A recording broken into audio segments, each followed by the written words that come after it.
Hello traders, it's Sunday, April 2nd. Let's take a look at our most recent picks. Let's do some market analysis, and then let's arm ourselves with a couple of picks for Monday morning.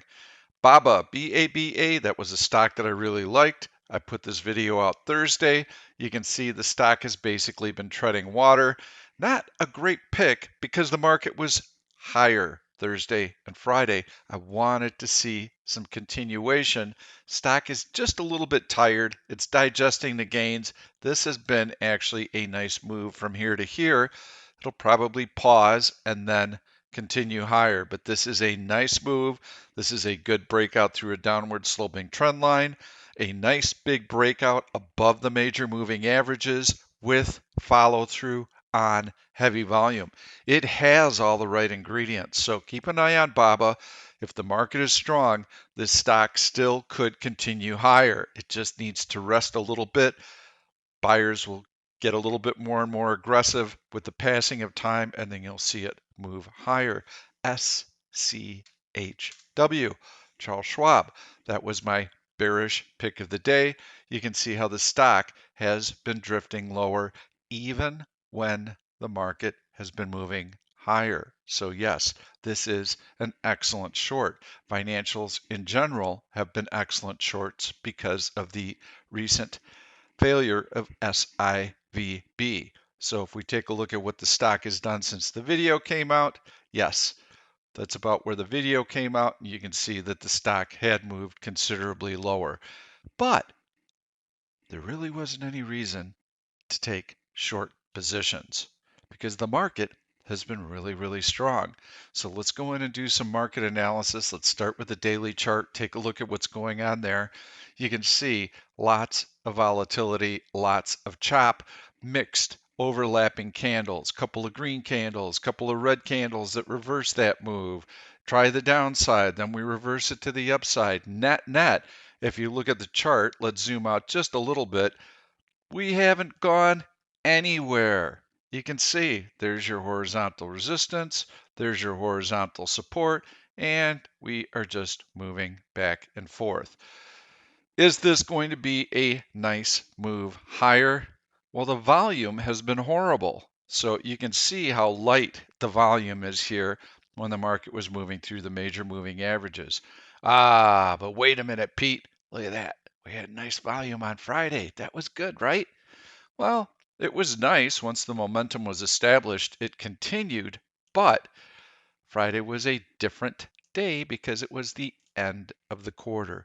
So lots of portfolio managers were active, window dressing. That's why we had the volume, not necessarily because of the move, not necessarily because everyone was super aggressive. So I still feel that we are going to see some resistance right here around that 416 level. We'll see what happens next week. This light volume that took place right in here happened for the majority of the move. That tells me that there is a fairly low level of conviction. Let's go into the 5-minute chart. Now we're going to take off the major moving averages because I want to show you a little bit of technical analysis using the 1OP indicator. And this is the price action on Friday. So we come in Friday, we have this gap up. Now, gaps up previously had been faded. So Monday, Wednesday, Thursday, we had gaps up. And so you can see here's the gap up Thursday. Look at that pullback. Okay, so you come in Friday expecting, hey, there's been two-sided market action. This gap up on Friday is going to be faded. We're going to probe for support, and then maybe we have a chance to move higher. That's not what happened though. And in this instance, we gapped up, had a nice long green candle to start the day, and then we had some serious price compression for about an hour. How do we know that the market is going to continue to move higher from here? Well, because the first temptation is for anyone who's long and you get a gap up early in the day, take profits, take profits, take profits, take profits, because most of those moves have reversed. Well, so that initial take profit reaction was met with immediate buying. So as those profit takers are selling, there's a buyer, there's a buyer, there's a buyer, there's a buyer. So the market never retraces. It hugs the high of the day for well over an hour. You also have people who are coming in, speculators, who are shorting the opening gap higher on the notion that most of these gaps up have retested. They've probed for support. So you've also survived with that selling. The market hugged that high of the day and it hugged the high of the day without giving anything back. And so buyers who came in initially and were hoping for a dip so that they could add to positions, we're now starting to have to chase a little bit because they could see that more and more time is passing without that dip. So now they're raising their bid, raising their bid, raising their bid until finally you break out to the upside. So compression. First you get your gap up, then you get your compression on the high, no retracement, very little retracement. Now those gains are being digested and you know that this move is legitimate. If it weren't, you would have seen gap up, wham, wham, wham, wham, wham, just like we'd seen the rest of the week. So we also had a bullish 1OP cross right in here. You can see we're getting this compression with a bearish 1OP cycle. So now that it crosses in here, we can expect a breakout. Well, once the breakout forms right in here, we continue to just grind higher on decent volume. Again, a lot of this was window dressing. Then you get your little pullback in here. So right about here, you're already getting signs that 1OP is fairly extended. You could start taking gains on some long positions, or you could simply recognize that this is a strong trend. We might get a little bit of a pullback in here, but I'm going to hang with my positions and wait for the next leg higher. So either method is fine. It really has to do more with your trading personality than anything. If you took profits in here, you had a nice opportunity to reload on this bullish cross right in here, and then we were off to the races. Now, a little bit later in the day, this was a bearish cross that was starting to come into play right in here. These candles, I thought, you've got these stacked candles, and these are going to be short sellers in here thinking, hey, this move was not legit. We're going to start rolling over here. And they got trapped. And so I expected to see this lead to another new high, especially with that type of vigor and on that bullish cross right in there, but it didn't happen. It pulled back right away. And so to me, I thought, okay, we're about an hour out from the close. We had a really nice run. The market's been able to hold these gains.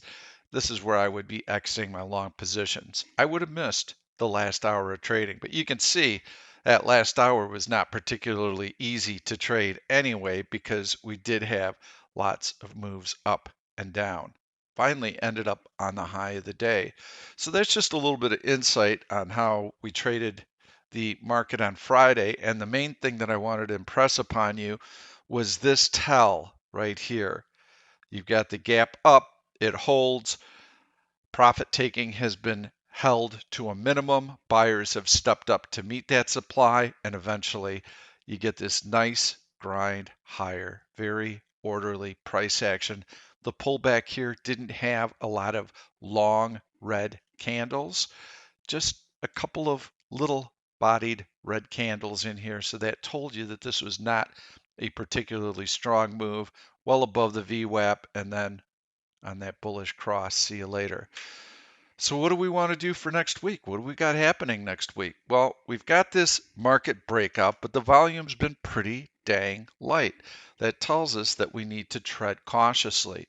So from a swing standpoint, I really don't want to do any swing trading right now. I still feel the market could move either way. Day trading, great. Let's focus on the long side. Let's be patient. As I mentioned earlier, all of these gaps up, and I don't know what the market's going to do. We're about an hour before the S&P 500 opens. Here's what I will tell you though, and let's go back and look at some of these gaps up from last week. This is a point that I want to impress upon you when you're day trading. You do not have to rush in and buy anything. So here we have a gap up. Okay, look, we had a big pullback. You had plenty of opportunities to wait for support and then join that move higher once support has been confirmed. 1, 2, now we got a higher low double bottom. Okay, you can get long in here. So now we've got another situation. This is a gap down where you don't have to worry about a gap down and not having an opportunity because you get a bounce right there. Now we got another leg lower, you get another bounce here. Well, you can reload right here on your short position. Two-sided price action. Look at this gap up. Oh, hallelujah, we're off to the races. Oh, I got to buy everything right now on the open. No, you don't. Off of the high, you have a bearish engulfing candle. Nice pullback, more than half of the gap preserved. Okay, this is where I want to start looking to buy once I'm convinced that I have a bullish 10P cross and I've got some support well above the halfway point. I've actually got this support coming in here. Okay, yeah, now I can buy. I've got to find those stocks with relative strength. So if we get a gap up tomorrow morning, you do not have to chase. Gap up, drift lower. Wait for that support. Then you can enter. So this market's not going anywhere fast. Make sure that you give your trade a lot of time to set up. And if you take a look at these gains from Friday and where the resistance level might possibly be, this is going to be a small support level right here that comes into play, I believe, around 407.50 roughly. So that is your first support level. And then you're getting fairly close to resistance up here around that 413 level. So any gap up is going to put you very close to this longer term horizontal resistance. No reason to chase. What's on deck news wise? Actually, we got kind of a funky week coming up. We have ISM services coming up. We have ISM manufacturing coming up.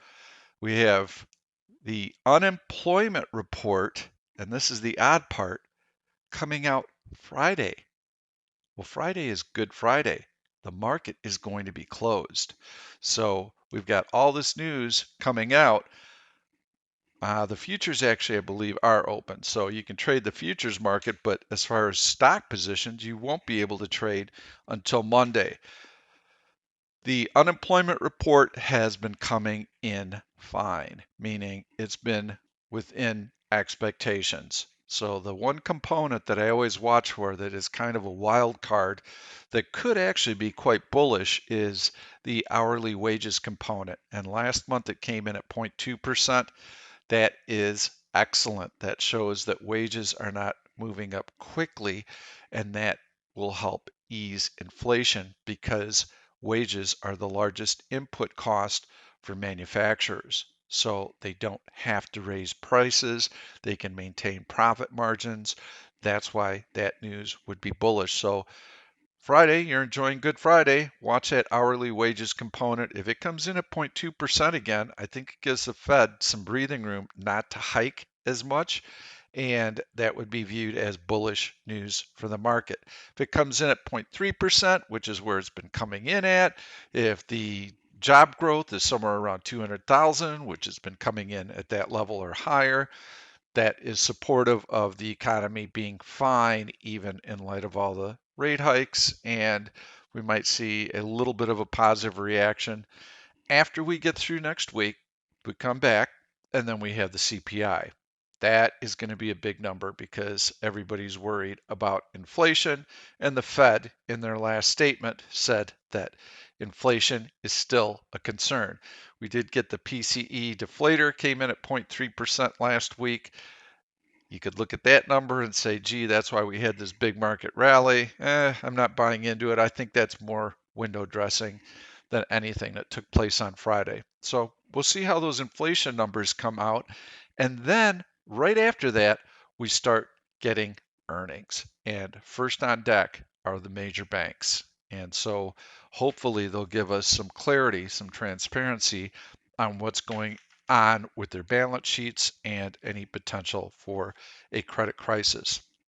So a lot of news coming out.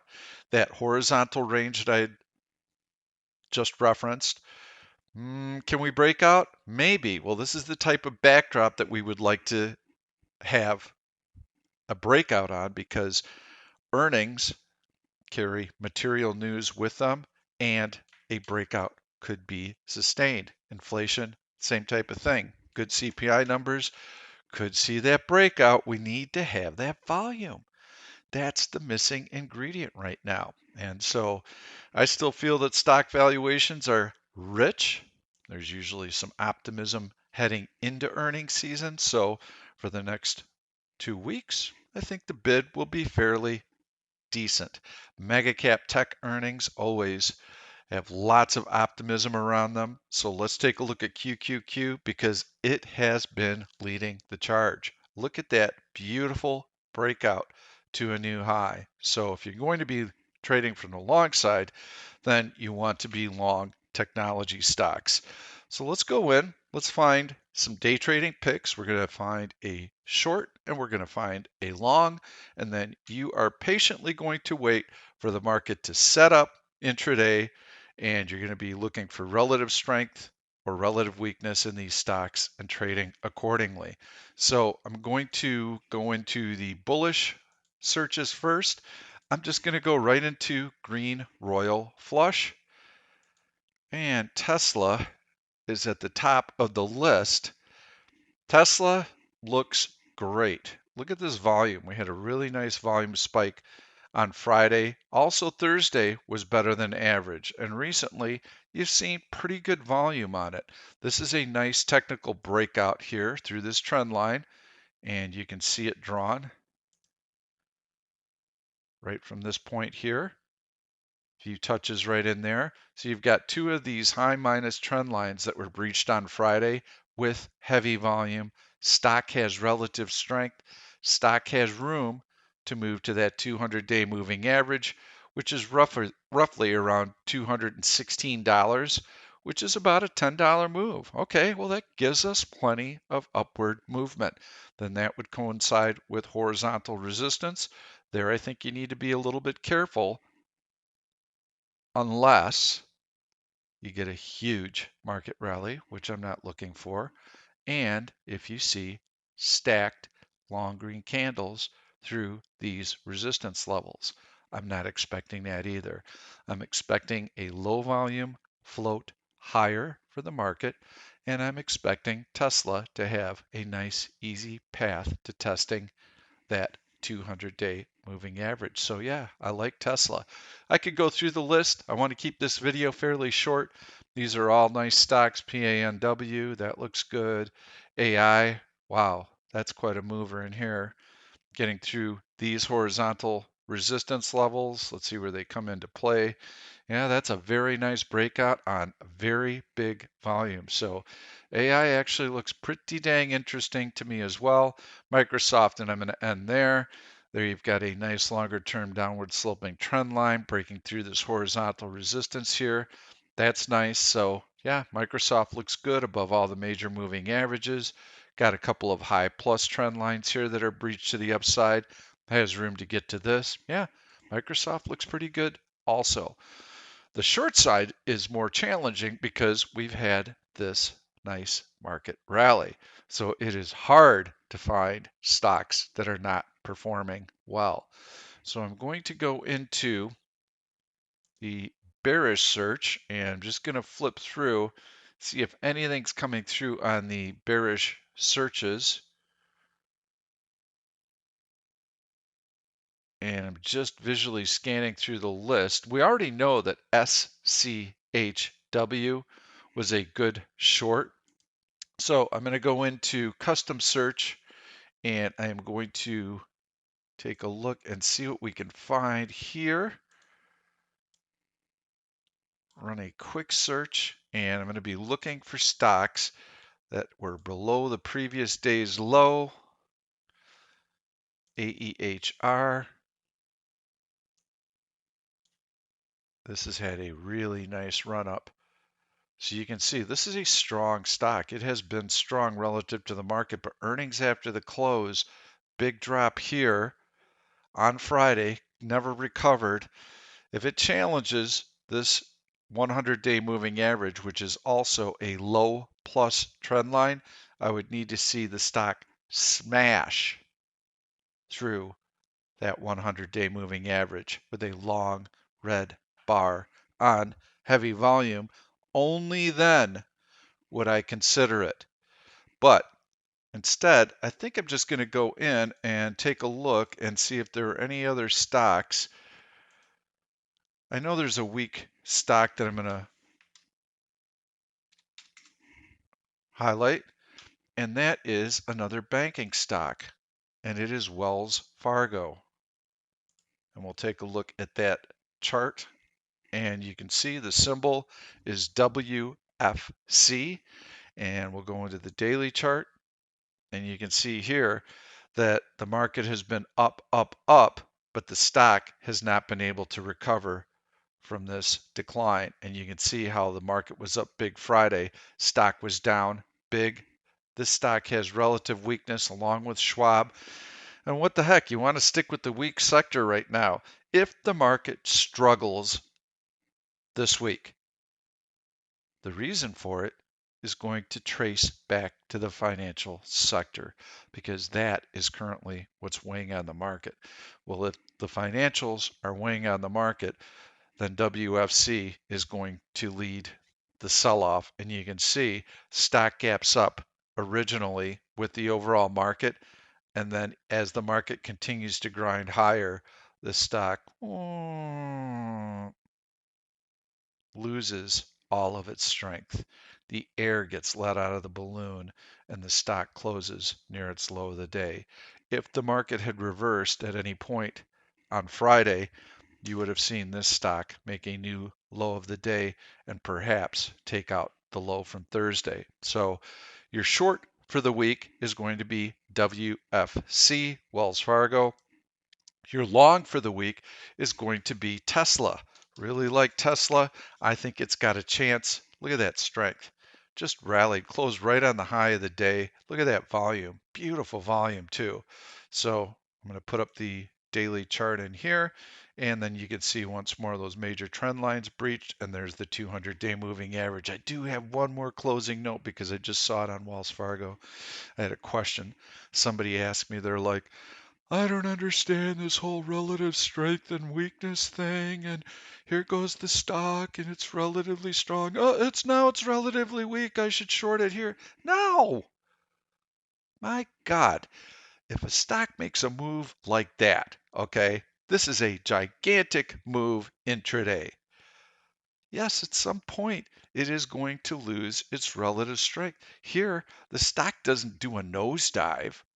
It just starts going sideways when the market is grinding higher. So it dips into negative territory temporarily, and then boom, it's right back on track again.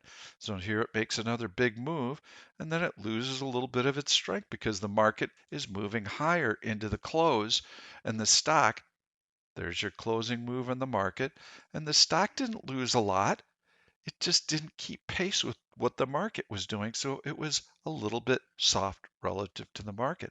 When you're looking at relative strength, you do not look at one 5-minute time frame.